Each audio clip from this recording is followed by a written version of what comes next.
On this episode of Star Trek Universe, I am sick. My throat is total crap. But SDCC happened, and we have a lot to talk about right after these words from our mystery... whatevers. I'm sick, give me a break. No rest for the weary, my friend. Or the wicked. No rest for the sickly?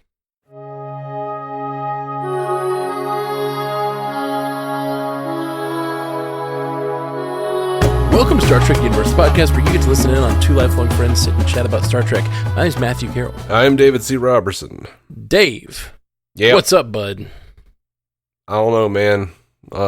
Between Star Trek and DC, and honestly, I've been kind of a little bit keeping up with Marvel too, so I've just been like, it's been fine because I've been sick, and I haven't had much energy to do anything but scroll my phone, so seeing a lot of news and just going like, oh, hell yeah. Yeah, there's a lot of interesting stuff came out of SDCC for sure. I mean, you know, we're dealing with it a lot over on MCU Cast, just the speculation about that big news. And yeah, DC, we talked about it on Multiverse News last night. DC had a bunch of like disparate stuff drop, you know, just like they're doing so much different stuff. In the DC realm, which is it's cool. It's interesting. The thing I talked about last night was the idea that like Marvel is trying to stop doing so much and concentrate down, and DC through success is now doing a lot of things. You know, like their stuff's been successful, and now they're gonna have like different TV shows and different Elseworlds and different whatever. Yeah. It's kind of interesting. I'm interested to see how it all shakes out. Yeah. The big shock for me, and not that this is Star Trek related, but the big shock for me, I mean, actually, you know what it is? My Adventures with Superman, which feels to me so much like Lower Decks because Jack Quaid is playing Superman. Yeah, you told me about that. It's so crazy. And Lois kind of reminds me of Mariner there, and Jimmy kind of reminds me of Rutherford. He's a conspiracy theorist, and they're doing such a good job. People are like, it's been such a big hit. They've just been announcing new seasons like crazy. Wow. It feels like so. Yeah. And now this Batman Caped Crusader show coming out on Amazon looks dope as shit. I hear that looks dope. I'm excited. Excited for all the DC stuff coming down too. But that's not why we're here. That's not why we're here. We're here to talk about the Star Trek stuff that dropped. No? We're not here to talk about Star Trek stuff? Oh, no. I was saying we weren't here to talk about Batman. Yes, that's true. Or DC. That's true. I have a show for that, DC on Screen. Yeah, people, check that out. Maybe I'll be able to do the SDCC show I prepped for now that I'm evidently well enough to talk on a podcast. Yeah. I mean, you know, some would say. Albeit poorly. Yeah. Okay. Shut up, asshole. Well, let's get into it. I think you sound great. I'm worried that you're going to be sore afterwards, but you sound great. You sound, you sound very, very deep, very rich. Yeah, we're going to get it together. Yeah, we're going to get it together. Okay. My darling, I have not heard any really news from the Star Trek realm, so tell me it all, man. Tell me it all. What's going on? All right, Lower Decks, man. The season 5 teaser trailer. I sent it to you. Yes. What did you think? It looks great. It's interesting. It's a little less laugh a minute because I think it's a little more like we're honoring. Ending. Yeah, we're ending. So we're kind of they're honoring the fact that they've had these 5 years of a TV show, and I think it's interesting. If I didn't watch Lower Decks, time goes so fast these days, and things fly by. If I didn't know that it was like, if I hadn't been watching this and doing this podcast, it's crazy that it's been on for 5 years. You know what I mean? And like this trailer might really bring me in because I'm like, really? They did 5 years? And seeing all those clips and stuff, the little clips they were showing of all the different things they've done and the different like parodies of other Trek stuff they've done, I'm like, this is a lot of fun. This is a lot of fun. The teaser itself is a parody of the Star Trek 6 teaser trailer. Oh, weird. I sent you that too. I didn't know if you saw that, but yeah, like the original teaser is like the whole of the Enterprise slowly going, and we're seeing clips from the original series and the other movies. Huh. And that damn thing makes me cry every time I watch it. Like, I just watched it again because I knew exactly what they were doing immediately when I started seeing this. I was like, oh, shit. It's really funny. I knew that it seemed like an old-timey sort of way of making a trailer. Definitely more serious than Lower Decks has done in the past. And now, yeah, I'm watching the trailer you sent me for Undiscovered Country, and yeah, it totally is the exact thing. It's great. Yeah.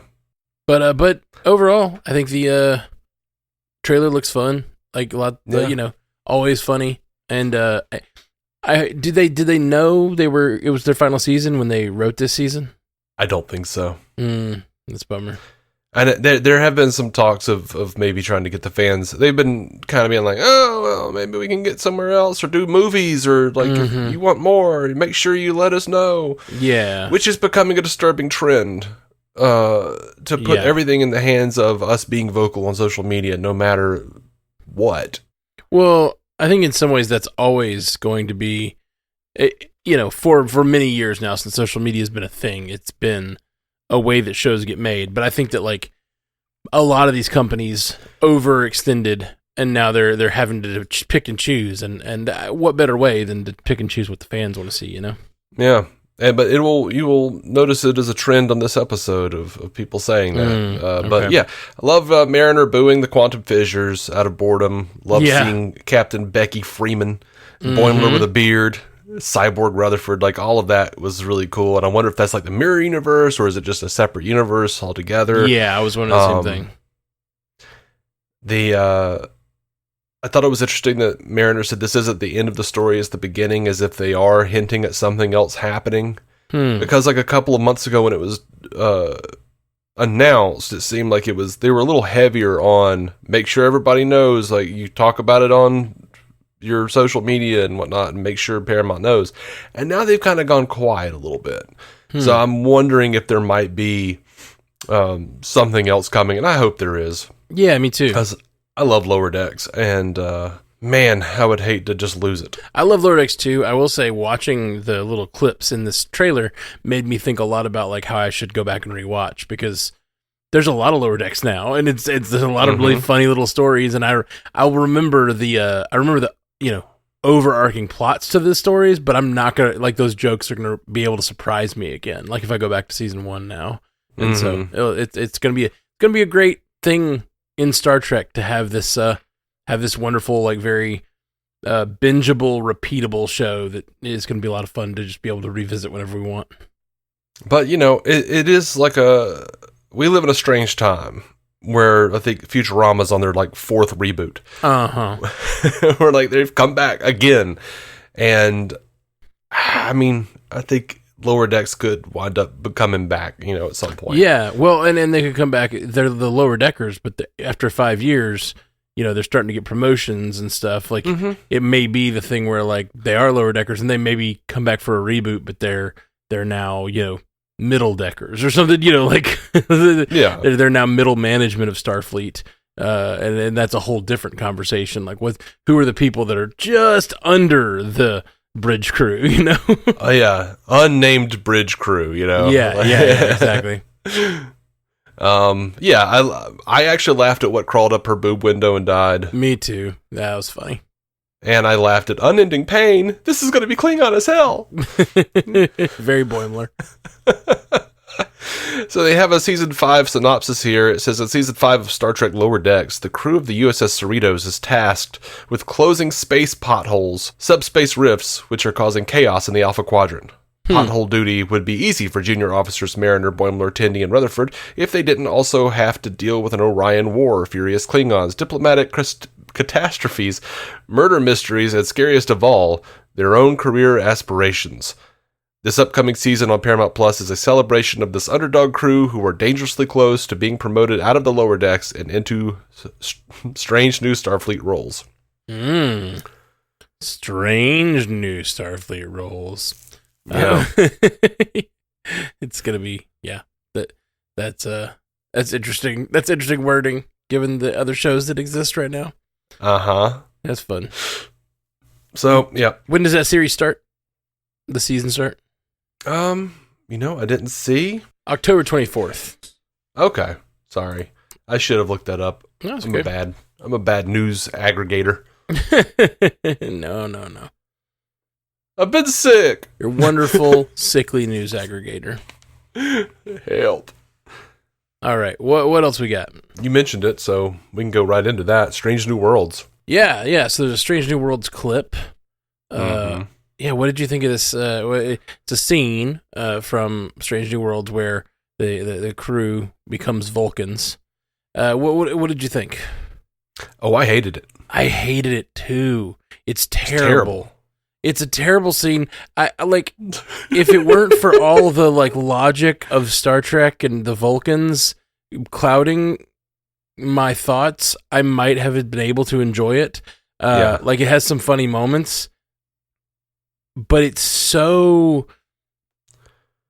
It feels very much like Lower Decks instead of Strange New Worlds, which like I love Lower Decks. But part of the fun of Lower Decks is they get to be a little more loose with the logic because you're just going for jokes, you know? I thought about that, and one thing about Lower Decks, though, is they will be loose with it, but they will also hang a lantern on it. Right, totally. And this being a live-action show that's supposed to be serious to some degree, like, this felt really stupid. It doesn't make any sense with what we know about Star Trek. Well, that's what I'm saying. Like, okay, so, and they not only did they not hang a lantern on the fact that it didn't make sense, but they highlighted the fact that it didn't make sense by having them all go through their emotions being heightened at the beginning of the transformation. So it reminds the viewer, hey, Vulcans aren't emotionless. They have tons of emotions. Then they go through the Kolinar, and that's what, like, isn't that right? Kolinar, that's what the process that's of my purging point, the is emotions. Like the Kolinar discipline you have to train for years. That's my point. So they go through the Kolinar, and that's how they didn't go through the Kolinar. They just changed into Vulcans. So, like, why did they suddenly, like, achieve emotionlessness or whatever, perceived emotionlessness? Yeah, that is completely stupid. Like, it really should have been more or less like, oh, hey, we're going to pretend to be Vulcans. Let's surgically alter you like McCoy did Kirk in the Enterprise incident. Yep. And they just go down there and do whatever they have to do. Yeah. But this is totally played for laughs. It's totally just like, and okay, not only do they just like suddenly become logical, which is not even a thing according to all of the history of Star Trek. Right. It's not a thing that Vulcans do. Mm-hmm. They're not born logical like that. Right. But they literally changed their fucking hairstyles. Yeah. Yes. While they were on the ground, like completely. Right. I know. It's insane. It's an insane, like, the logic of that scene makes no sense whatsoever. And I just, like, it's really annoying because, like, I'm all for good laughs. The idea that Spock is being annoyed by them being more Vulcan than him is funny. It's funny when he encounters actual Vulcans. Do that. Like, have him have to go to the planet with actual Vulcans. I just find, and it sounds like the whole episode is probably going to be about them being trapped as Vulcans, and the whole conceit makes no sense. I'm pretty annoyed with this clip. Yeah, it's pretty bad. And not only that, like, it's one of the things that, and every Star Trek show has done this. Every one of them. That after the original series, whenever they have a Vulcan, they do this bullshit where the Vulcans are like robots. Right. Like, Nurse Chapel, what is that sub-vocalization? Like, that, it's so annoying. You don't have to act like a robot just because you're logical. Mm-hmm. Yeah. So I hate that as well.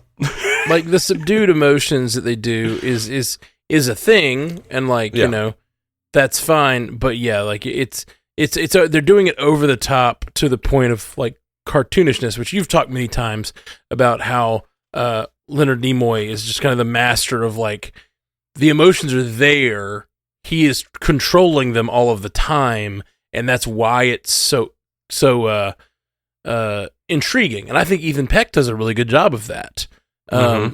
In this clip, he's, you know, trying to restrain himself, but he's constantly like, there's a little extra pause when he needs to speak and say something that's that he's trying to not put emotion on. He's great at it. But when they do this sort of like mock Vulcan thing, it's not good. And just again, the conceit of it makes no sense whatsoever.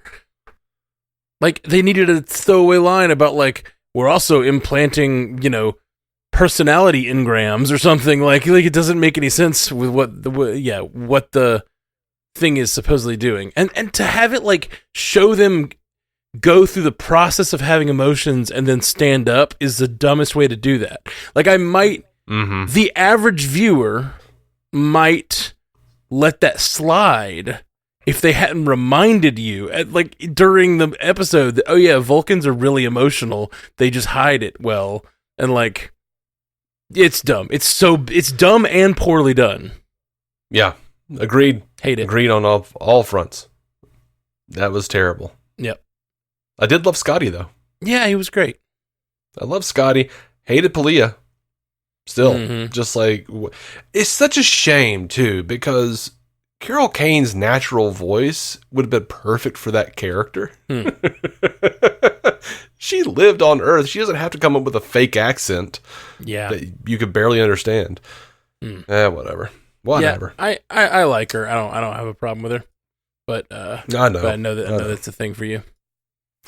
But yeah, it just sucks because I really like Strange New Worlds generally, and man, that was an awful clip. Yeah, it really was. It really was. We've been talking for all this time about how it's our favorite, like, it's like one of the best Star Trek things in a long time.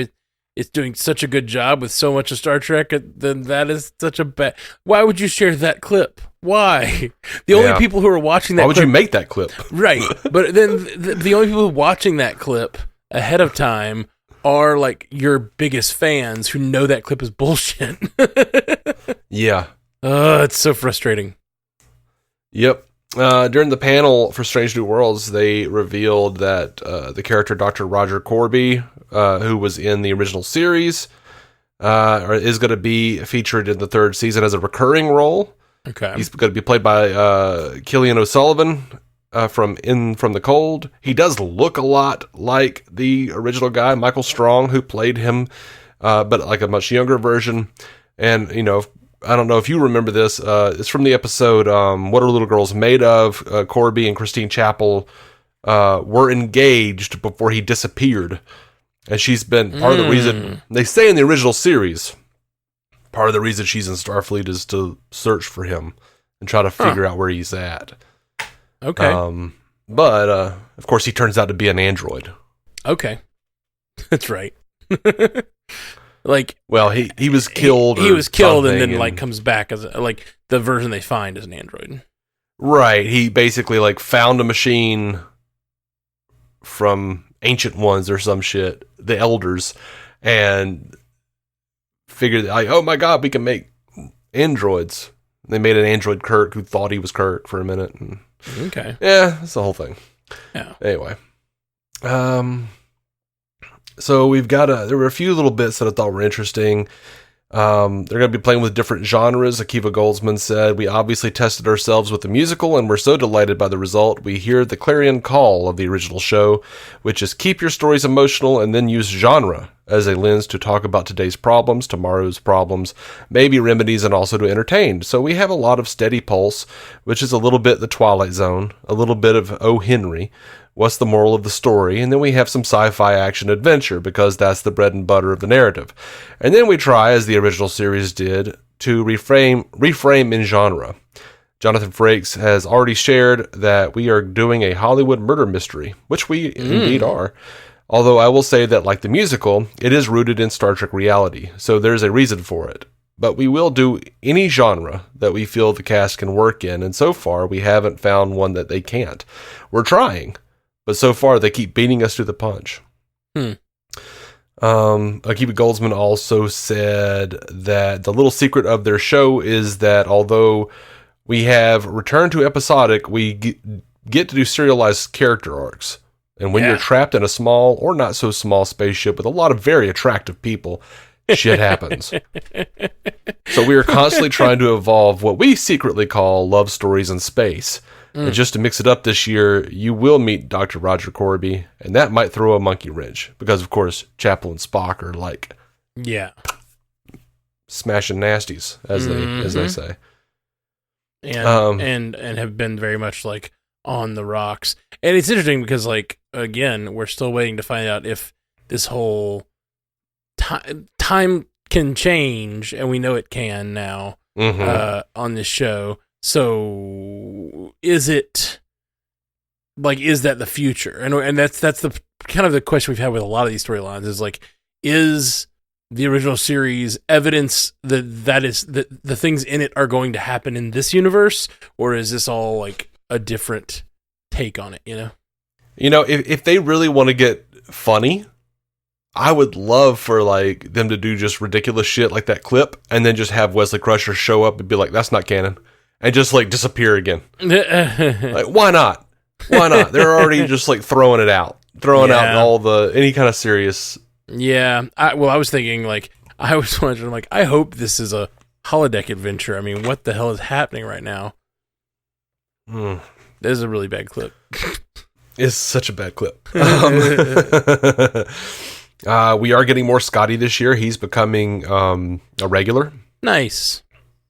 The Scottish actor Martin Quinn. Yeah. He did a fantastic job in that clip. He was the best part of that clip. And I think Ethan Peck was pretty great in it too. It just Ethan Peck was fine. You can't touch him. No notes. Whoever wrote it is who I'm mad at. Yeah. And then it got through so many levels. Like, I Jesus know. Christ. That's what pisses me off so much. Ugh. We did a multiverse news, we call it tangent talk, where we do something sort of specific talk on our Patreon. And last night we talked about The Acolyte, and The Acolyte is a really cool Star Wars show. There's a couple moments in this, like in the exposition of the show, that make zero sense. Just zero sense at all. And they're big deals. And I'm like, why did they do that? I have no idea. As someone who watched it closely, I have no idea why they did that. And so I wanted to yell about it last night. So we did a tangent talk on it last night. And this is reminding me of that. It's like you said, it gets through so many levels. It pisses me off so much when something gets through so many levels and like the complete conceit makes no sense. Yep. Really, really annoying. Actress Rebecca Romaine talked about what's new for Una in season 3. She says we're getting a lighter side of Una now that she no longer is hiding behind the shame of being an Illyrian, and we get to see a side of her you've never seen before. She's going to behave in a way you've never seen without saying anything. We can't say, what would the emoji be? Laughy tears? Horror crying? Interesting. So, okay. Cool. I'm down to see her be a little different. Obviously, I like character growth. Obviously, this reminds me a little bit of Bashir, when he's been Bashir, and we love him, the lovable goofball, and then suddenly he's like beating everyone at darts, because he's like not holding back anymore. Yeah. So I'm excited for Una to not be holding back anymore. Yeah. So during the audience Q&A, a fan asked what characters members of the panel would love to see on the show. And one of the showrunners suggested he would be interested in bringing back Odo. Ooh. Henry Alonzo Meyer says, I've always wanted to bring in Odo. I'm a Deep Space Nine fan, and I would love to see him return in some way. And I know there are reasons why it's not technically possible, but it is possible in the way we can do television shows. Which is a dumb statement. The way he said it is dumb. He wrote that clip, didn't he? I blame him for everything. Like, I get you're okay, I'm annoyed now. Because, like, that just shows this idea that, like, okay, they're feeling creatively hemmed in by the canon. Which, like, okay, yes, that's what you get when you work on a show with a like deep canon, is you are creatively hemmed in by some of the decisions made before. But guess what you also get? A huge audience who cares about that canon. So don't fucking like disregard the parameters you're supposed to work within, you know? Like, there are clever ways to work around it. We've seen it with, like, Enterprise back in the day, doing some really clever stuff with canon, you know? I think about Klingons in those episodes and stuff. But, like, it really annoys me. The like, yeah, you can, sure, it's technically impossible, but we're making a TV show. We can do whatever we want. Is like not at all what I want from a Star Trek creator. Like, not at all. Yep. Because like, go make your own show. You want to make your own show? Make your own show. Like, and you know, convince me to watch it because it's good, and I'll probably check it out. But like, don't get on my Star Trek and like just disregard everything because you just feel like it. And last time we talked on this show, I was talking about the merger a little bit and said that I have thoughts. And basically my thought is I am very worried because one, I'm excited / worried because the people coming in, like creators, actors, all these different people, directors were coming out and talking about how this is a great thing. The CEO dude from Skydance is, you know, they're really way more in favor of creative freedom than penny pitching and you know, gatekeeping what the creatives could do. Now, that could be really cool, or it could be like awful. Yeah. And in the case of Star Trek, I don't know how to feel. Like, I wouldn't mind having a separate universe as like a fun experiment, you know, like Tarantino or some shit, doing his own thing. But what I don't want is, say, like what we're looking at with like the Alien or Terminator franchises right now, where like Noah Hawley's doing Romulus, or Noah Hawley's doing, he's doing Fed Alvarez is doing Romulus, and Noah Hawley's doing a TV show, and they're not, neither one of them are canon, and it's just, or both of them are canon, but they're both contradicting, and I don't want that shit. I don't. Yeah. And every Terminator movie after number 2 has contradicted the canon, so nothing fits, and I don't want Star Trek to be that. Even number 2 contradicted the canon. I know, and that's the thing. Like, but the thing is, they explain it, and that goes on for all of Terminator. And I don't mind you changing the canon. The thing with Terminator, their version of time travel is it rewrites the timeline constantly. So all the canon changes in the original. In Terminator 2, they had already passed Judgment Day. And they were like, we stopped Judgment Day, or did we? Like, that was the whole thing. And then 3 happens, and you stopped Judgment Day, or did we? And then it turns out you didn't. And Star Trek set up that precedent too with the temporal wars and tomorrow and tomorrow and tomorrow. But at the same time, that doesn't mean that you should just have shows that don't make sense. Right. Well, that's what I'm getting at. Like, you can explain it. We all accepted 2009 Star Trek as Star Trek. Like, it's a Star Trek thing. It's not in the same universe, and you can do whatever you want. And like, if they say that and they're doing that, I'm even okay with that. I am sad to lose the Prime timeline, but at this point, so they're doing so many different things that are conflicting with the Prime timeline anyway, that I'm like, just say what you're doing. Don't try to like bullshit me and say this is all Prime timeline and then do everything else, you know? Yep.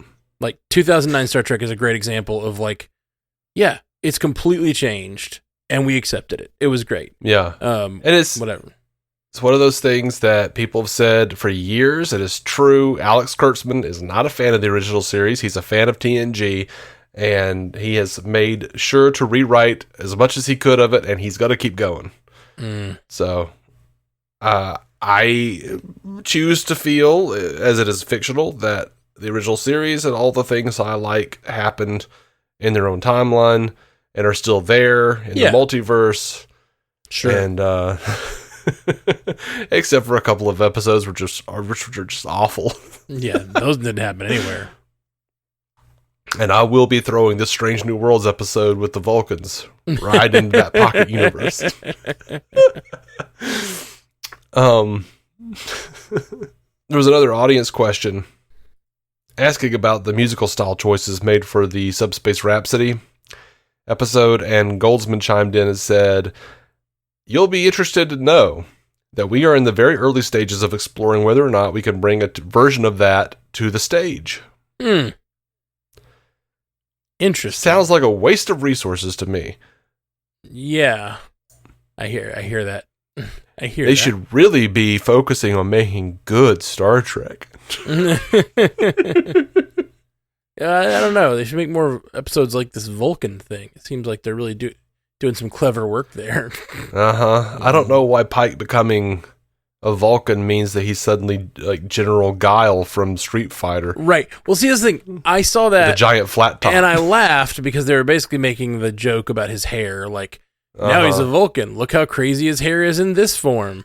But, like, the way you structured the scene makes no sense. Have them, like... They literally had them change clothes at some point. Yeah. Like, go mind meld with Spock and, have them freak out on the floor, then cut to them leaving a room where they mind melded with Spock to, like, download some Kolinar knowledge or something. It'll only work for a few hours, but it will be helpful or something like this. Like there you go. I just rewrote it. You can have all the same scenes, but it will make sense.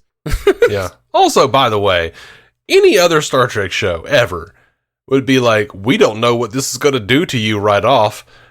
You should all lay in the medical beds and as we hypospray you, and we're going to have you strapped in. Yeah. Just in case you have seizures, which they clearly did. Yeah, well, I think they were just like freaking out emotionally is what they seem to imply. I think it was both physical and because they were making like weird little cracky noises and I don't know. Yeah, they were twitching and stuff. There was that one moment. It looked like Pike broke his arm or something for a second. I was like, "What? Yeah, dude, what?"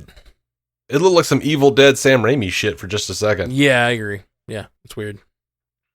All right, moving on. Over to Prodigy. Season 2 is coming to VOD, or it's already on VOD currently. Cool. And it will be coming to DVD and Blu-ray in November. All right. November 12th. Cool. Someone asked Kate Mulgrew if she would be interested in doing Janeway in live action again. She says, this thing is always going around and around and around because fans, I think, would very much like to see her reinvoked. But I talked to the Prodigy guys last night at dinner about this. One has to be very careful that the situation is not hubristic. That does not interest me at all because for the lack of a better word, and I loathe this word, the legacy is already in place. I was the first female captain. I gave it everything I had for 7 years, and it changed my life dramatically. To come back, it would have to be spectacularly good, and I don't know if that's possible. So, great. Interesting. At least, she's like, needs to be great. They asked her how she would feel if Prodigy wasn't picked up for more seasons. She said, I'd be really dashed if it weren't picked up. A part of me would really question, what are they picking up? What do they herald as great if not this animated series? Because it is unquestionably superior. No, that's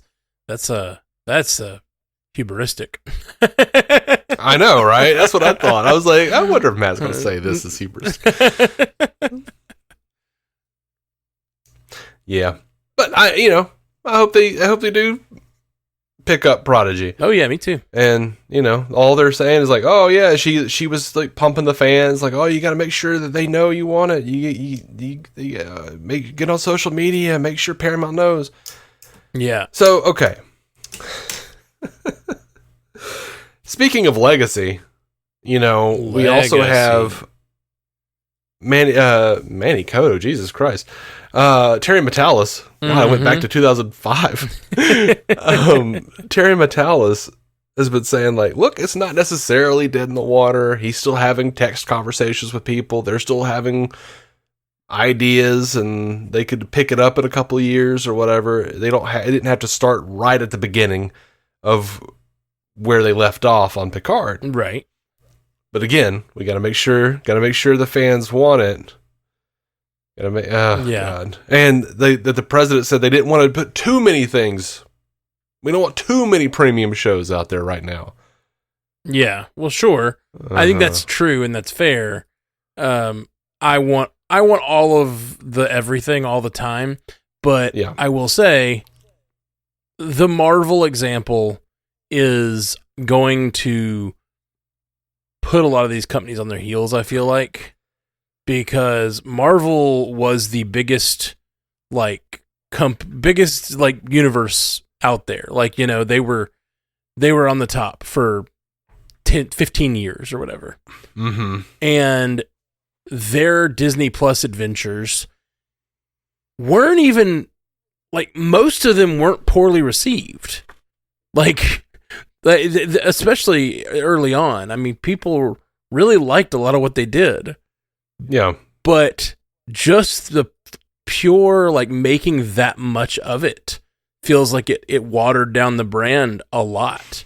And now, and it even watered them down to a point that, like, even the movies stopped doing well. Like, you know, the thing they thought were so secure started doing worse because people were like, I can't follow it anymore. It's too much. Like, all these things. And so I think a lot of these shows are taking that, like, lesson to heart. And a lot of these universes. And I think it's a fair lesson to learn, but also, I want all the shows, you know? Right.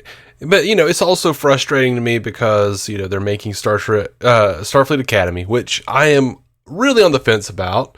And I'm actually more in favor of it now since SDCC. We'll talk about that in a minute. Oh, yeah. But then you get news like this, and I'm not begrudging it. It's in development. It's not greenlit. It's in development, but there is an unnamed Tawny Newsome comedy, a live-action Star Trek comedy in development from Tawny Newsome and Justin Simien. You know Tawny Newsome. She's Mariner. Yeah. She's a writer on Starfleet Academy. And, the panel was moderated by Justin Simien, the writer-director of Dear White People, and the director of The Haunted Mansion, which I heard was awful, but I never saw. And apparently he's a really big fan, especially of The Next Generation. I feel like we keep getting that. Well, that's the generation that is writing Star Trek now. I know. Pretty soon it's going to be all Voyager fans. Maybe. I mean, we're getting a lot of Voyager stuff, though, too. Yeah. Well, okay, so Tawny Newsome's making a show. Have they clarified if it's a Mariner show? He said, I think she's show running it. With him, no, I know, and I know she's been in the writer's room and stuff, but, like, they haven't talked about what it is. Well, they are. They are now. Please tell me what they think, what they're talking about. He said, Tawny and I are pregnant with a Star Trek show. They gave cryptic clues about the series. They said there would be 25th century shenanigans, odd couple pairings, and apparently as Federation's outsiders serving a gleaming resort planet find out their day-to-day exploits are being broadcast to the entire quadrant. That's the basic synopsis so far. Interesting. Kurtzman said he became impressed with Newsome's work as a writer on Starfleet Academy, calling her a stone-cold assassin of a writer. I love that. Yep. So, Kurtzman, Simien, and Newsome, writers and executive producers with A.M. Bayers, and Rod Roddenberry, and Trevor Roth as executive producers. They're hoping to do it for Paramount Plus, but it hasn't been greenlit. I kind of hope it's a Mariner show. You know, we were just talking about Lower Decks being possibly on the chopping block, or, it's supposed to be ending. And then we're talking about will they develop those characters further, and them talking about how it's not an ending and all this stuff. And a big part of Lower Decks has been Mariner figuring out whether she wants to be a part of Starfleet or, like, not really, like, her struggles with being a part of Starfleet and also dealing with the, like, ethical issues with being a part of Starfleet, you know? And I wonder if, like, the show could end with her leaving Starfleet, like, realizing that's her mother's dream, and then she goes and is a part of whatever this is, you know? Yeah, I think that would be really interesting if that's what they did. And I feel like Lower Decks so far, or whether they're leaning this way or not, or really leaning in any discernible way, I feel like it's expected by the audience to think, she's coming to terms with being this responsible person, and she will wind up being a captain. And I think it would be really interesting if, like, say we see that Becky Freeman character. Right. Another version of her who became a captain, and she's just like, fuck that, I don't want that. Yeah, this is not what I want at all. And I think that'd be a really bold choice for that show, and it's a pretty bold show, and I think it would be really interesting they've done a lot of questioning of Starfleet, and I think it'd be really cool if they like question it to the point that one of the main characters is like, yeah, I'm done. Like, I don't see Boimler leaving. I think Boimler is going to stick around, but who knows if they do like encounter something that is disillusioning of her, it might disillusion him too. And I can totally see them going off and doing a live action show that features those characters. Of course, it could be. I think it'd be really rad if it was Mariner, and it's 25th century, so it's the right time period. So yeah, do it. Like, do a Mariner show, and then Boimler as Jack Quaid could show up as her like Starfleet buddy that comes around every once in a while. Yep, that'd be really, really, really fun. I'd be down for that. I'm down. And an expansion of the Star Trek universe in a way we've never seen before, because like having a show about civilians or whatever, that's just something we've never seen. Like, closest is DS9, but like, it's about how a civilian population deals with Starfleet, not is separate from. Yeah, it sounds cool. Again, this is all speculation. It's cool that she's getting to write. I think that's really cool for her. But for my own purposes, I'm just sitting here trying to speculate about what that show would be. Oh yeah, me too. I'm very curious. So the next piece of news is about Section 31. They dropped this teaser for Section 31. I love it. Okay. I think it looks great. Okay. I'm really on board. What you're saying? Okay, I assume you may not agree with me. Oh, I hate it. Oh man, it got me going. It got me going. It's not. It looks a little like Star Wars. Actually, it doesn't even look Star Wars. It doesn't.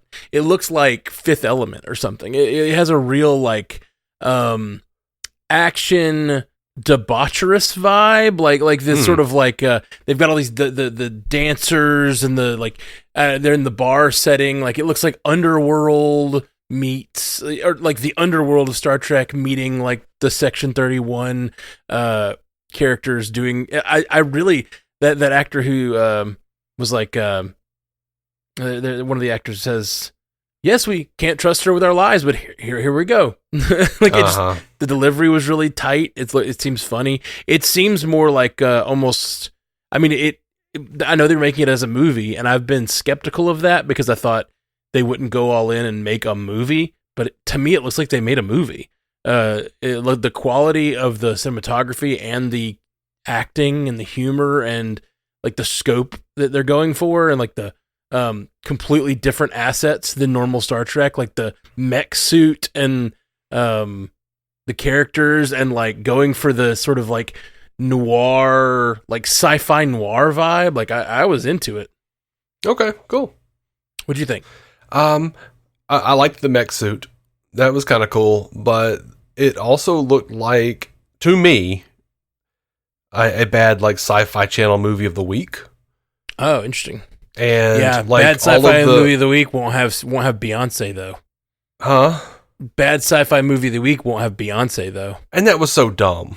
I loved it. Because it's like, okay, ladies, let's get in formation. More than half of your crew are dudes. That's weird. It feels like it would have been in like one of those like all-female action movies on Netflix or something, not this. Oh, I don't think it's about ladies, as in, I just think it's a cool Beyonce song. Yeah. And the interesting thing about that line, okay, ladies, now let's get in formation, is also, okay, ladies, now let's get information, which I think has always been a double entendre of that Beyonce song. Yeah. And like, it's a lady spy. I think it's a cool double entendre for the lady spy being like an intelligence agent for Starfleet. And look, I don't want to poke the beehive, but I've never been a Beyonce fan. So, oh man, you're poking it right in the eye over here. I am a Beyonce fan, and that song is badass. And I will be honest, I've been listening to Beyonce this week because of Kamala Harris. I really like the Freedom song that she's been using at her rallies and stuff.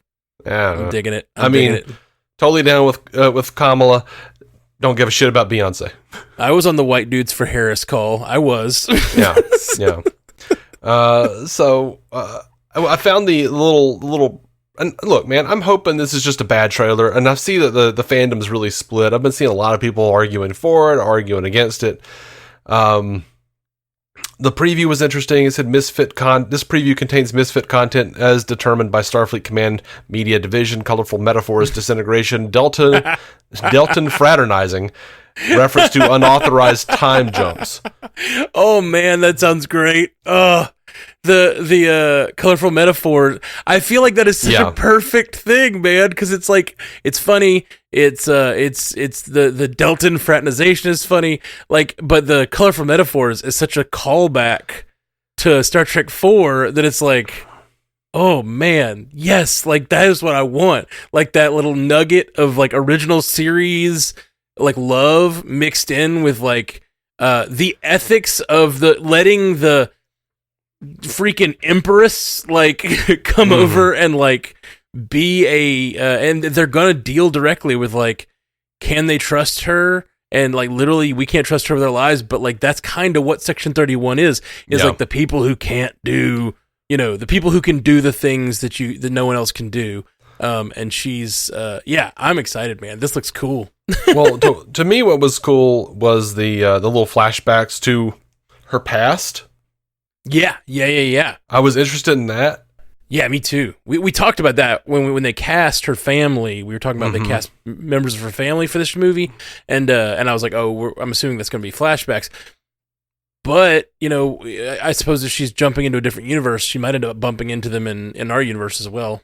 Well, it looked like the young Georgiou is like kneeling down beside an older woman who's on the ground.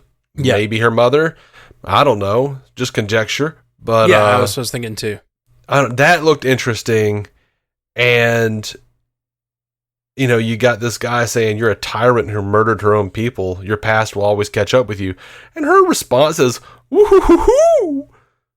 Like, that was but that's just Georgiou, though. That's just Georgiou. That's how she acted back in Discovery, too. I mean, and then you had Rachel Garrett say Starfleet is here to make sure no one commits murder, and she goes, "What a cute idea!" It just feels like such a like rote, played spy / heist movie kind of thing that I just hate. I hope it's not that. I hear you. I think it feels to me, as I said, like the style and everything feels very much like Fifth Element to me, and like using modern pop music, which I don't know that it will in the movie itself, but using the modern pop music feels. I feel like it's going to have a more modern aesthetic and a more like, hopefully, a more like energetic.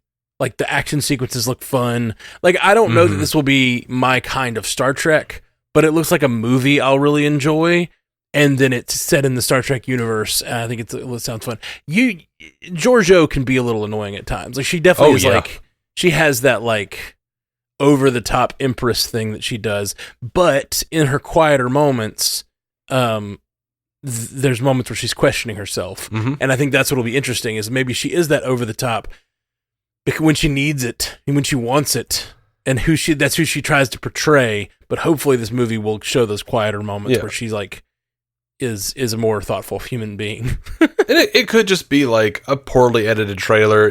We saw like Star Trek Beyond had that kind of trailer where it was just like, oh God, what is this?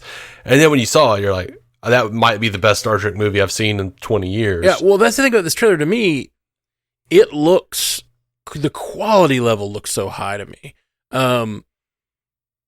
Like I said, the cinematography, the acting, the effects, the setting, it looks like they've really gone out of their way to either scout or produce new sets that are nothing like Star Trek we've seen. And so I just feel like it feels like I'm watching a Star Trek trailer. When they said they were making like a straight to Paramount Plus movie, I was like, oh, this is going to be a basic Star Trek thing with like that's 2 hours long. I felt like it was going to be a 2-hour episode, and it looks to me like they're doing something much bigger than that. Which I wish I understood why you felt that way, because to me it looks like those movies, those like direct to DVD movies that were like trying to rip off something that was kind of popular. Mm-hmm. Like I feel like this is like Guardian Squad of the Galaxy. It looks awful to me. It just looks so cheap and funny. Played out. It doesn't to me. I think it looks great. I think the acting looks really good in it. Yeah. Well, I'm excited. I don't know. We'll see. We'll see what happens. Yeah. And we may feel very similarly. I could see me and you watching this movie and feeling our same positions after we watch the actual movie. Yeah. I could also see us switching. Yeah, totally. I also think it looks like it could be a pilot, too. It does. Like, when they're all sitting around and he's like, oh, here we go. And she's like, someone's got to keep it lively. That feels like the end of a pilot episode. It does. And so I'm wondering if, like, I know it was originally supposed to be a show and they transition to a movie. Like, maybe they will make the movie, and then if it does well, they'll be like, here's that show. It's backdoor pilot to this. Or another movie. Yeah, that's true. As popular as she is now, I don't think a TV show is there for her anymore. Like, she doesn't have time for that.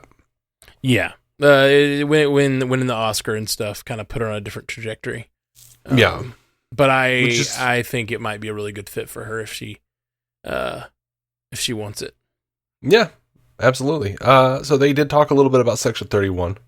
Yeah. On the panel. They had cast members Sam Richardson, Omari Hardwick, and Casey Rawle, joining executive producer Alex Kurtzman and director Olatunde Osunsanmi. Which, by the way, Olatunde Osunsanmi, one of those directors on Discovery that every time I saw one of his episodes, I was excited because it meant it was going to be good.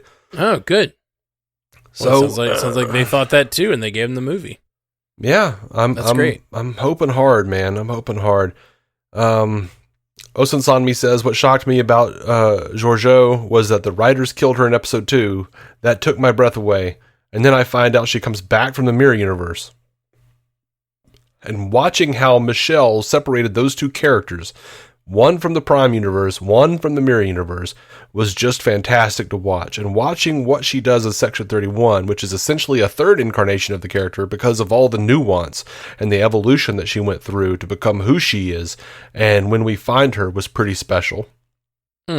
Yeah. One of the big reveals was regarding the character being played by Sam Richardson, which, by the way, I love Sam Richardson. He was great in Ted Lasso. Let me look up Sam Richardson. Who do you play in Ted Lasso?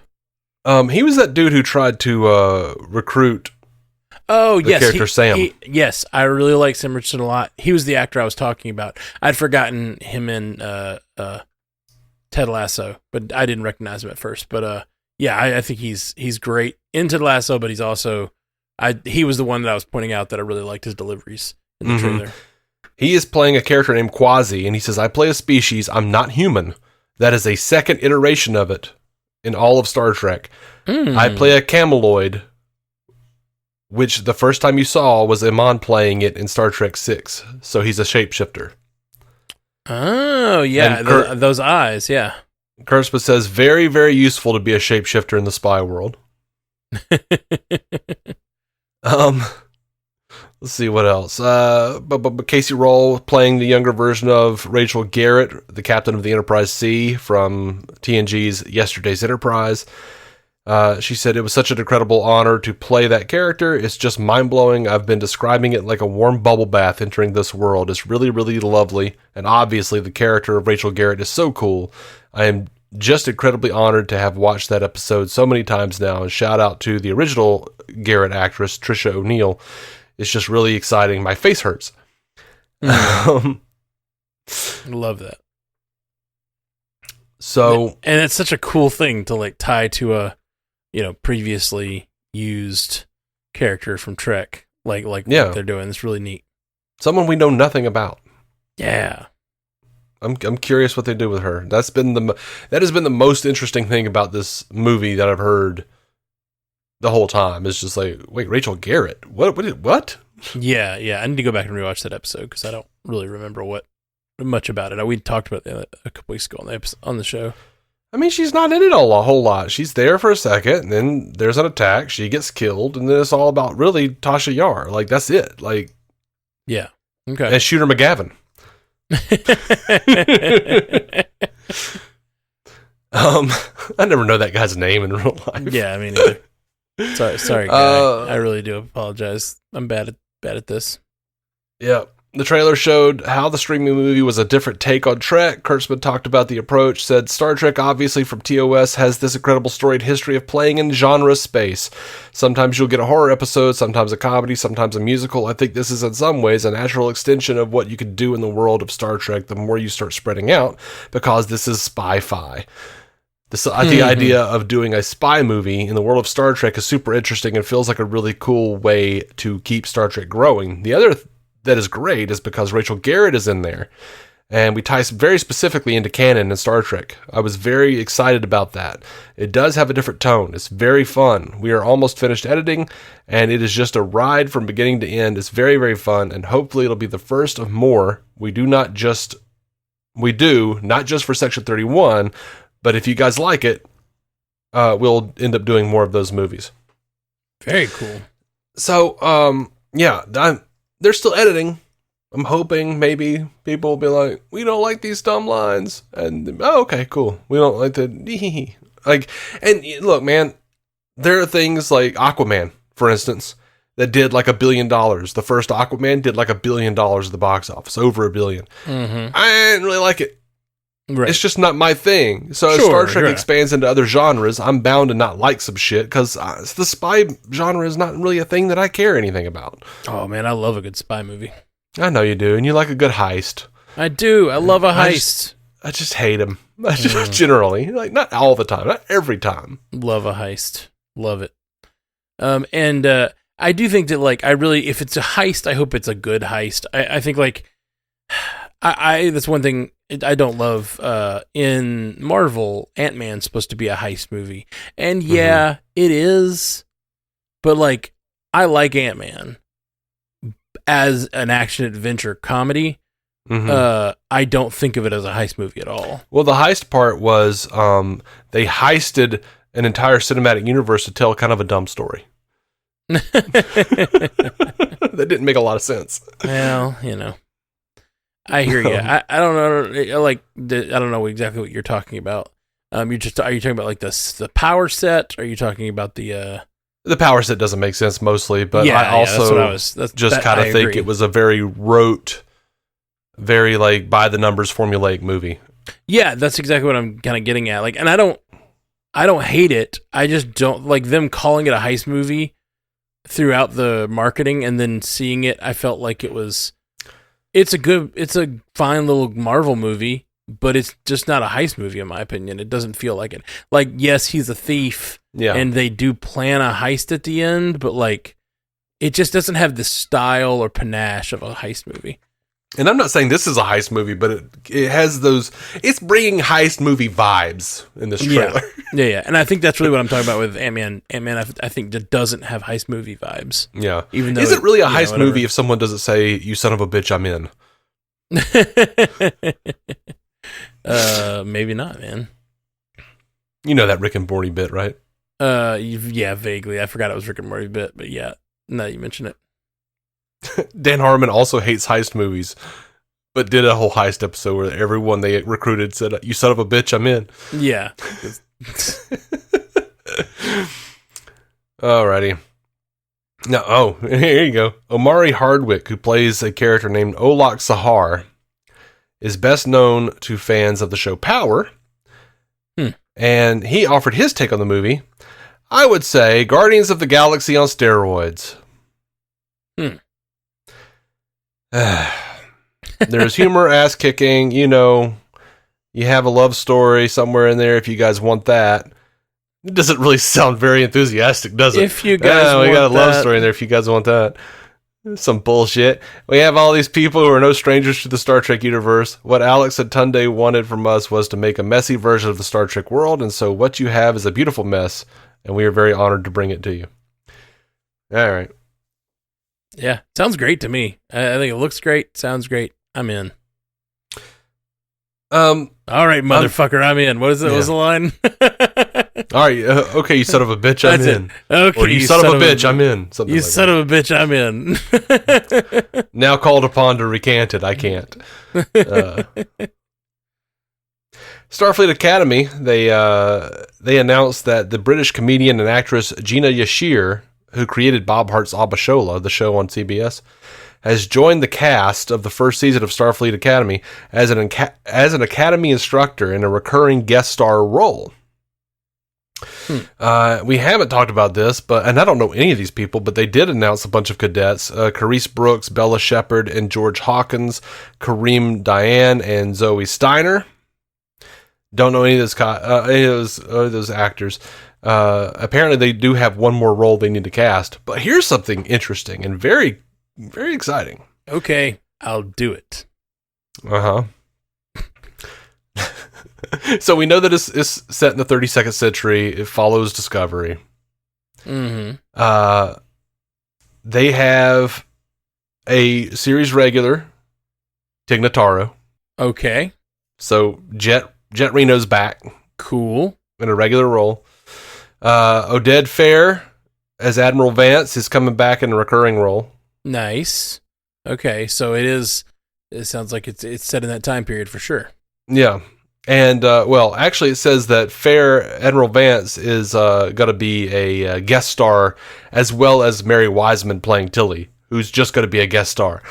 Oh, Thank you, God. I can't take no more Tilly, y'all. I just can't. Yeah.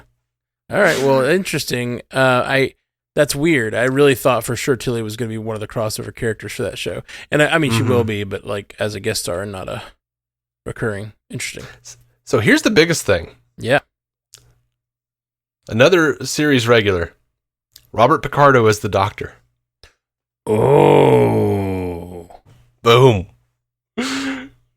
As the Doctor? Yeah. Not just a doctor or an EMH, but the Doctor? It says Robert Picardo reprising his Star Trek Voyager and Prodigy role as the Doctor. Wow. That's huge. Series regular. Wow. He's going to now have been he's going to be on more episodes of Star Trek than anyone else. No, he won't. I don't know. Depends on if Michael Dorn's got it, man.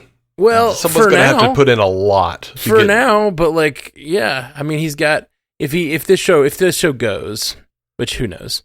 Which he'll do 8 to 10 episodes. It's true.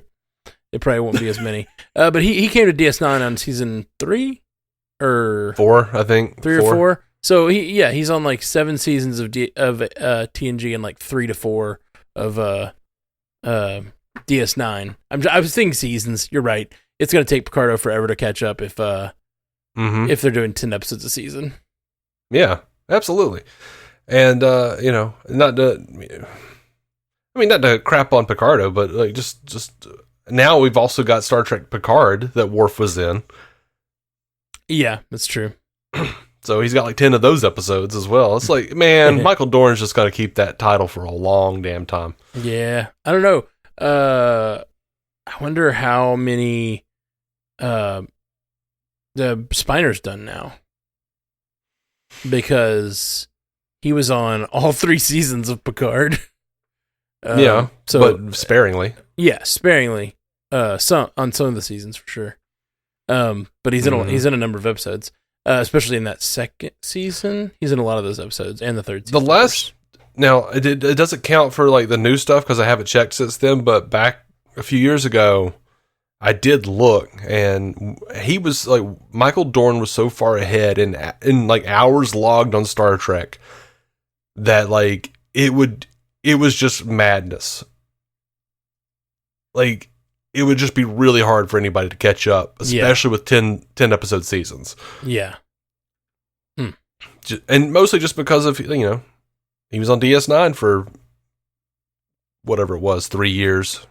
3 or 4 years. Oh yeah, of course. It's Michael Dorn, and then right behind him is Cole Meany. Oh, that Callum Meany, yeah, absolutely, that makes sense. Like he was also on DS9 and TNG. Yep. Sorry, this is a real. We've got a lot of news, and this is a real. Jump away almost from done. We're all right. Wait, and then it's got Majel Barrett listed, which I know, she's the computer, so it makes sense. But I would think she'd be in even more than the other two of them, if she's the computer. But I guess not. Mm-hmm. All right, moving on to Star Trek 4, which is also still in development. They've got that other movie, that unnamed origin movie that they're planning. Mm-hmm. But they've also got the Star Trek 4, the Kelvinverse sequel that's in development. Okay.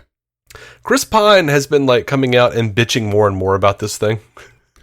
About them not being able to get it together. And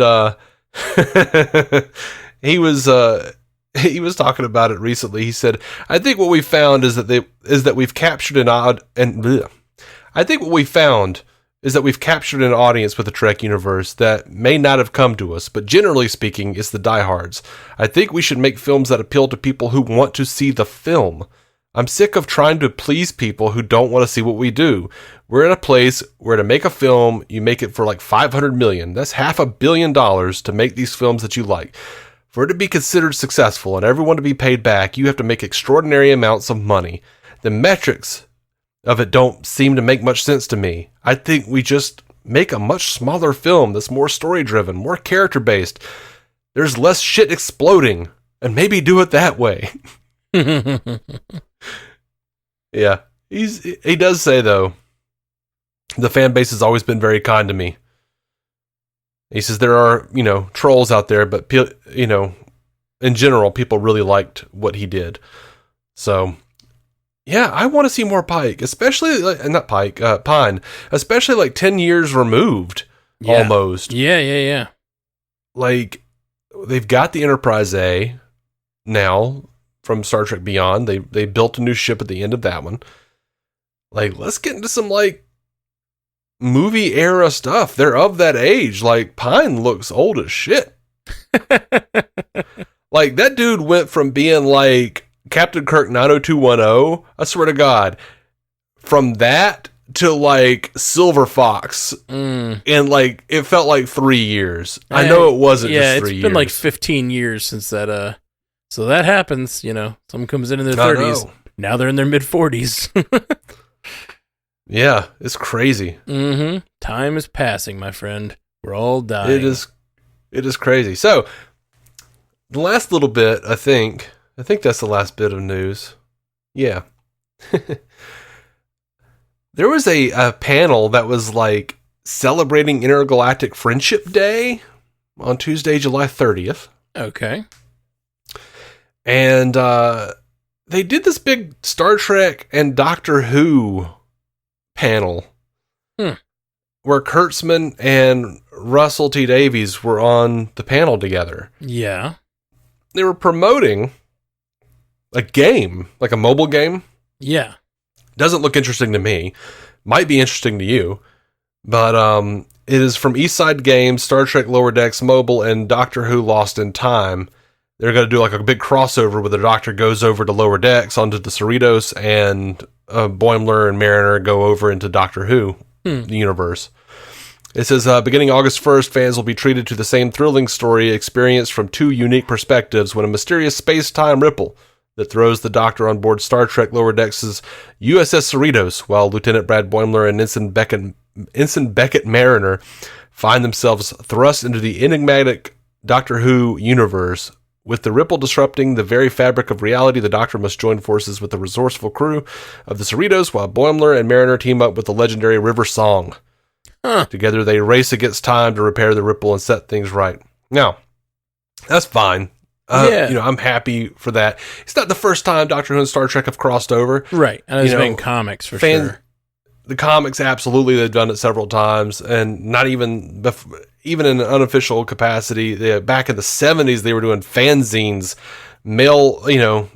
mail-in fanzines and shit with the Fourth Doctor hanging out with the crew of the Enterprise. But this was interesting though. They're really setting it up, talking about like what the showrunners or what the showrunners think the franchises share. Kurtzman said Doctor Who and Star Trek share such a deep history as these two incredibly storied franchises. I think we share values. I think we share perspectives of the world.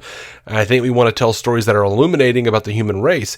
Each iteration of the Doctor and each iteration of Trek has endeavored to do that for every generation that it serves. And I think that is what our friendship is about, is that beautiful connection. Davies said, in a way, the difference between the two shows is one is military and one is not.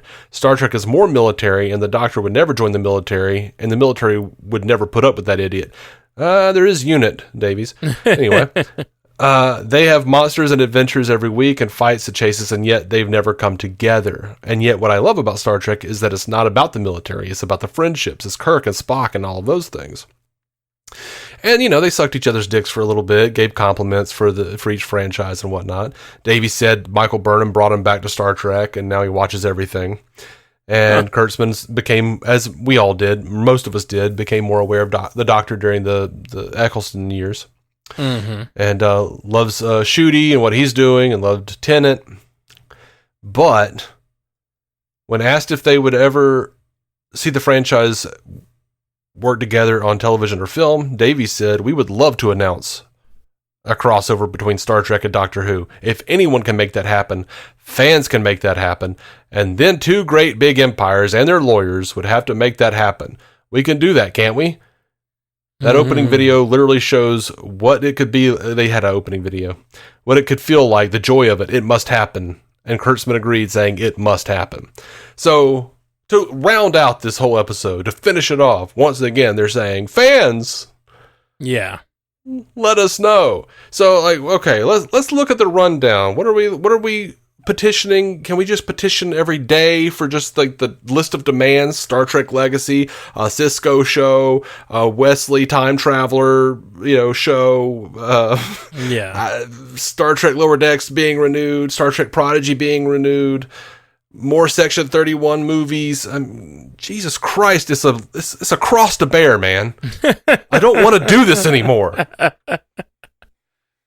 Yeah, man. Do some fucking split testing, for Christ's sake. Stop making it our responsibility. Well, I appreciate that they want my input. I don't get into all the petitions and such, but I think there's a place for it. That's what we do. We make podcasts, and if they want to listen and find out what we think, we're here. Yeah. It's like, and that's also what's bugging me, is like, because over and over they're like, tell us what you want. You got to tell us what you want if you want it to get made. And everyone like came together and screamed Star Trek Legacy for weeks. And they were like, well, we don't want to push too much out right now. Yeah. Exactly. How about this Tawny Newsome comedy? What? Yeah. I get they're going to do Starfleet Academy because it was already deep in development. Right. I like the Tawny Newsome comedy show. It's also, it kind of goes with that thing you talked about with the Star Trek movies going to a little cheaper model. Like, it seems like a Star Trek show where they're like civilians and they're dealing with like something completely different feels maybe can be cheaper than making a big action adventure show. One would hope. Yeah. Indeed. And I'm fine with it. I don't begrudge any show getting made.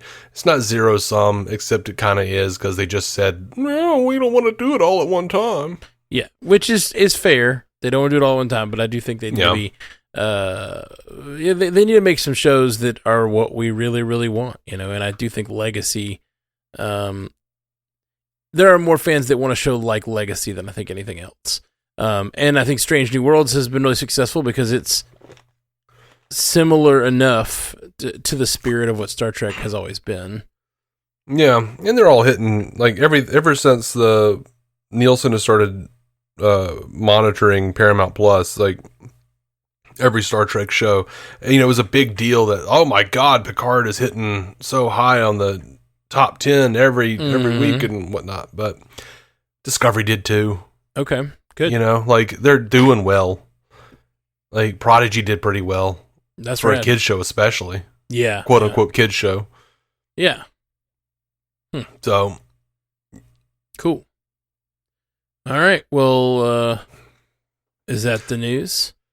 That's it. Do you want to see a Doctor Who and Trek crossover? I'm a little torn. I am so behind on Doctor Who. Yeah. That feels a little. Where'd you stop? The last thing I saw officially was the final Christmas special with Capaldi. Okay. I saw him, or whatever it was. I saw him regenerate into Jodie. Yeah. And then I didn't have access to it for a long time. And then, and I was also just busy and had other things going on. Yeah. Just kind of kept going, I'll get to it. Keep in mind, this was all during the me doing a DC podcast. This was during the CW onslaught. Yeah, where y'all are covering shows. Every show every day, basically, right? Yeah, just like barraging the hell out of me for years. Mm-hmm. So now I'm a little footloose, and I want to catch up, but I'm trying to get caught up with my wife, and she hasn't watched Capaldi, so like she's we're trying to remember to get back and do that. I jumped into it when Tennant came back. I'd seen a big chunk of Whittaker, but didn't make it all the way through. And then when Tennant came back, I jumped back in. And I watched this season. I watched all of Shooty's first season because my niece was digging it. So, and I didn't feel. Yeah, it's pretty good. Some really good moments. I think there's something about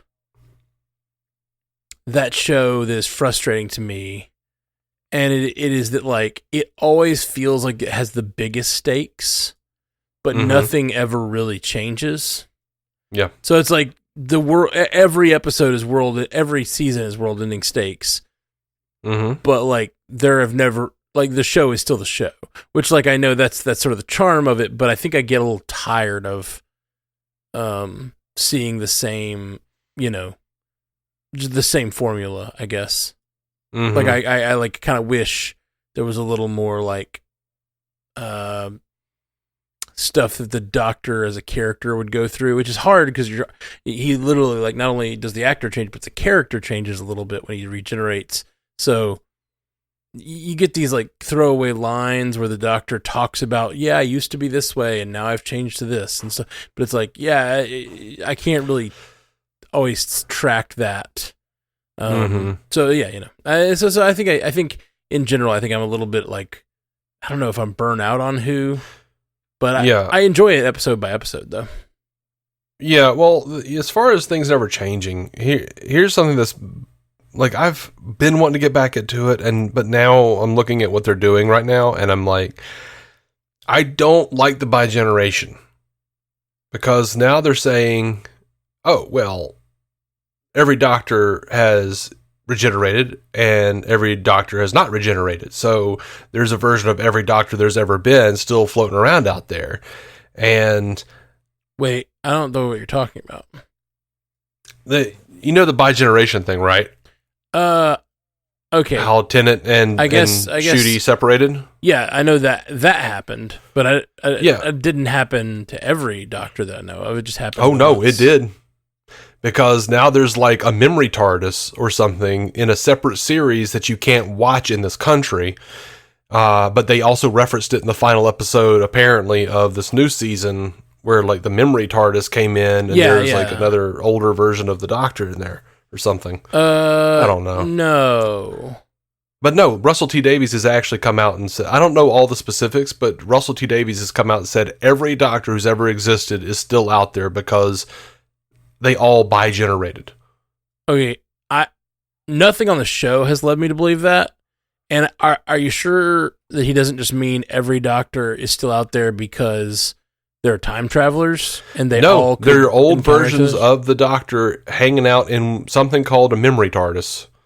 Okay, yeah, there is something called a memory TARDIS. Like, I don't know if they called it that on the show. There's something to that effect that happens in one of the final episodes of the season, but like it has some references to old Doctors, but it does not on screen does not imply that there are other Doctors running around. Well, on screen there is like a mini series. I think it's called Tales of the TARDIS or something like that. I can't remember. I'd have to actually look into it, but it's like some kind of web series that I don't even think we can get. I'm sure we can get it online somewhere. VPN, yeah, I mean, we could pirate it or something. Or VPN it or something like that. But yeah, I don't know anything about that. I've just watched the series, and I don't know what you're talking about. There's none of that is on screen. On the mainline show. Either way, with Russell saying that, it makes me feel like there really are no stakes. Yeah, I hear that. I think like that's like there was a time when I used to watch the show, you know, be really excited for the show and excited about what's happening in the season and stuff. And that time has sort of passed, and I think part of it is that, like, I remember watching the episodes where, like, I don't know, they combined, like, all the Torchwood people came over to be on a big Doctor Who episode, and it was like all these characters interacting, doing one big mission, and that mission felt cinematic universe. Yeah, and it felt real, but it felt like there were lots of stakes around it. It felt like there was something going to happen, and you know, inevitably they solve the problem, and then it sort of just resets to one. You know, and like I'm, you know, I don't know. I get that that's kind of essential for a show to keep going, to have sort of a reset and like a place where it rests, but. It just, I think I don't know. With Doctor Who, I've gotten a little, I enjoy an episode, but I don't. It's hard for me to care about the overarching story because I feel like it's not going to do anything. Now, it has the opportunity to. I feel like in some of the Tennant era, you cared so much about the other characters, and so much was invested in the other characters that, like, I really cared about what happened to Rose, and Rose could absolutely die. Rose could absolutely go through major things. Jack Harkness could go through major things and does.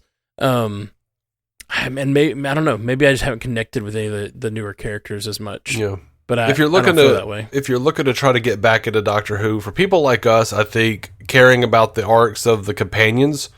And choosing to see the Doctor as just another thing that happens to them, right?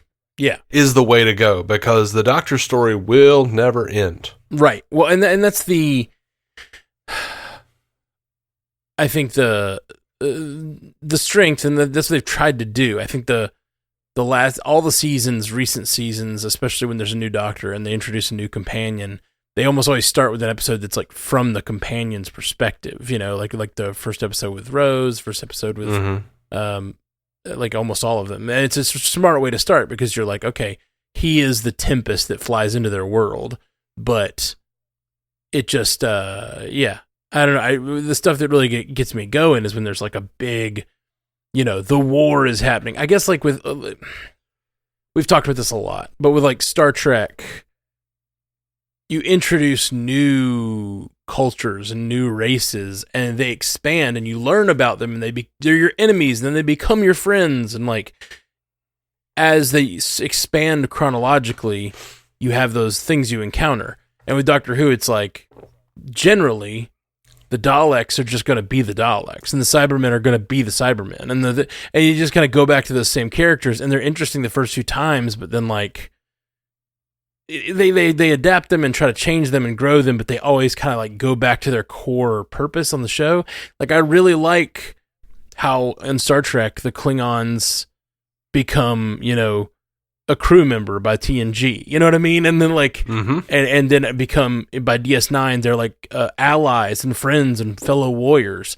And you sort of see the like political and cultural shifts that happen along the universe, and partially because it's a time travel show and they're jumping around, that can't really happen.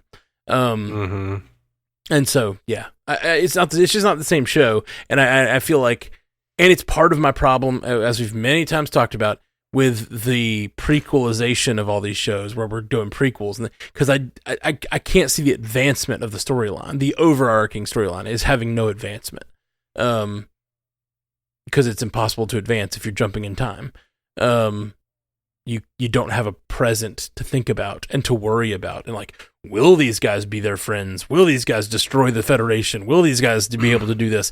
It just, There's no, all stakes are removed and everything's just an individual story, which is fine. But the whole point is to have a cinematic universe that you see moving forward. Like, that's the exciting part, is the cinematic universe for me. And I feel like Star Trek and Doctor Who and, Star Wars and Marvel with the multiverse, like, it's all the stakes are getting removed through all these different ways. And it's a bummer. Yeah, I agree. I miss Buffy, where it's like you got a story moving forward and then you have another story moving alongside it and they're moving in conjunction with each other and things are happening that affect each other and like they're moving through the world together. And when something big happens, you're like, oh, how is that going to affect these guys over here? And like, yeah. I will say someone who did it really well, did the prequel so well that it's scary because it was also a sequel. Better Call Saul. Yes, it absolutely did. And that's the thing. It kept reminding you of what the present looks like. And like everything in that show is background information. And it's all interesting because you also just don't know that much about his life, It's that is a really good example of how a prequel can be done extraordinarily well. We had a ton of characters that we had never met before in Breaking Bad who were integral to his life, and we were like, what happens to them? Yes, absolutely. I completely agree. And that's the thing, like, a lot of times these shows, especially genre shows, because what happens, I think, with genre shows, and I'm sorry, we're going way long because we've gotten in this conversation that is completely not about the news anymore. No, we're talking about our opinions on this shit. Yeah. One of the things that happens with genre shows is they get focused on the accoutrement instead of the story. So, like, instead of Star Trek, to me, is about that overarching story of hopefulness about the future and the way that culture and interacting with other species and all that stuff that can change the world. And, like, you see the big overarching things happen, right? But if you lose sight of that, it can become a show that's just about laser fights and, like, making people into Vulcans, and like it's no longer a show about the advancement of the story. It's just a show about like, let's like bear down on these little things that the show sort of exists within. It's not supposed to be what the show's about, I guess. And I think that that's a problem with all of the cinematic universes we're talking about. Yeah, it's like, let's talk more about Yoda and less about what the fight is going to be, or like what the next thing, what the advancement is. I don't know. Anyway. Yeah. So to answer your question, I kind of don't give a shit. If Doctor Who and Star Trek crosses over, it's fine. Yeah. Yeah. I don't know how I feel either. I don't have a strong opinion about it. Crosses over where? Will it be 32nd century? Will it be... Yeah, that's a good question. 23rd century? Well, that's the thing. He's got a TARDIS. Once he's in our universe, he can hop around. I mean, and now I'm suddenly, like, once I start thinking about the details, I get excited. Like, he gets over here, and then you got a TARDIS. Then you can take any of your characters from Star Trek, and you can Bill and Ted that shit. You could, like, jump around and have a TARDIS full of, like, your favorite Star Trek characters going to do some big mission. Like, you could have Boimler. He goes and meets Boimler, and then Boimler's like, he's like, we need the best engineer. We need an engineer who can handle this. He's like, well, Geordi LaForge is one of the best engineers in Starfleet. Oh, great call. We need someone who can handle diplomacy for this. Who's a great diplomat? Spock. And it's just like, and then Boimler starts putting together like a fan fiction team of like fun people, but it's sort of based in like the reality of the Star Trek, Dude, that's funny that you say that, because that is what they're doing in the ongoing Star Trek comic book right now. Like, Sisko returned from the wormhole and gathered a crew from the ages, like Spock and Data and a bunch of different people, and it's like sort of like that comic book, The Exiles or Sliders or something, where he's just like, people, you lose people, you bring more people in or whatever. But it's like Sisko trying to prevent some war of the gods or some shit. Like, I haven't been able to read it all, but They're riding around in a ship that Scotty built. Nice. Called the USS Theseus, which can always be like replaced. It's like designed to be replaced continually over the years. Like, okay. It's got like a core. There's a core ship, and you could just upgrade it with new technology. Oh, gotcha. Okay. And keep it going forever. But they just like fly around time and try to like figure out how to stop this war or whatever. That's funny. I love it. Yeah. That's definitely like exactly the kind of fan fiction-y show I'm talking about. Which I think if you're already crossing over Doctor Who and Star Trek, if you're already going to make that leap, like go with it. Just go for it. Go as fan fiction-y and silly as you want to go. Yeah, I guess so. I'm excited about all the news, man. It's gonna be good. Like, you know, I don't feel like we got anything revolutionary this Comic-Con, but like, you know, little pieces of things. It feels like you said, a lot of fans, what do you want to see? So yeah, I don't know, after that Strange New Worlds clip, I kind of want to start a revolution. Yeah. I know, it sucks because that's been one of my favorite shows with some wonderful episodes, and that thing was trash. So bad. Anyway. All right. Well, I'll talk to you soon, bud. Joel on True. Live long and prosper. Thank you for listening to the Star Trek Universe Podcast, a Stranded Panda production.